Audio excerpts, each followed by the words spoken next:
My name is Anderson Sloan. The study I chose to research was titled Stereotype Susceptibility and was conducted by Margaret Shee, Todd Patinsky, and Nalani Ambati. The subjects of this particular study consisted of 46 Asian American undergraduate students at Harvard University. The women were all very intelligent. They were separated into different test groups where they would be asked questions whether they could either relate to their Asian identity, their female identity, or neither. The purpose of this study was to determine if a stereotype threat involving the mathematical skills of women would negatively impact their performance on a standardized test. The average math SAT score of the test subjects was 750.9 with a standard deviation of 46.5. This means that 68% of the girls tested fell in between 704.4 and 797.4 out of 800 points. Of the 46, 14 were asked questions pertaining to their gender before the test, 16 were presented with questions relating to their ethnicity, and the remaining 16 were asked questions that did not relate to either.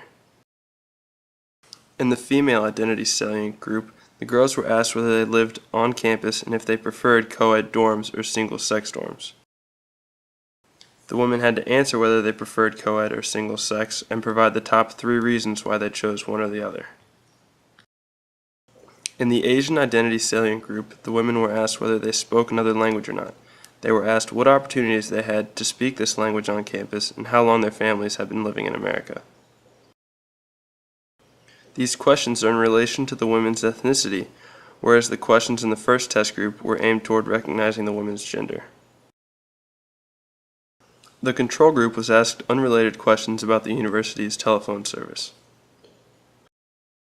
The results show that the group that related to their Asian identity answered 54% of the questions right, the control group answered 49% of the questions correctly, and the female identity salient group 43%.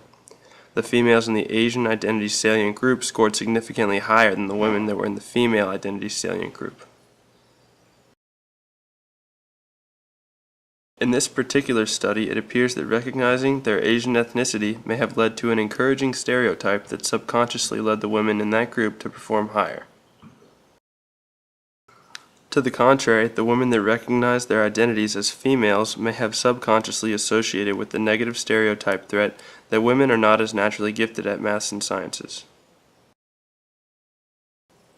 The findings of this study are significant because they reveal that even though stereotypes may be tucked away in our subconscious, they can still affect our behavior and our performance in many areas.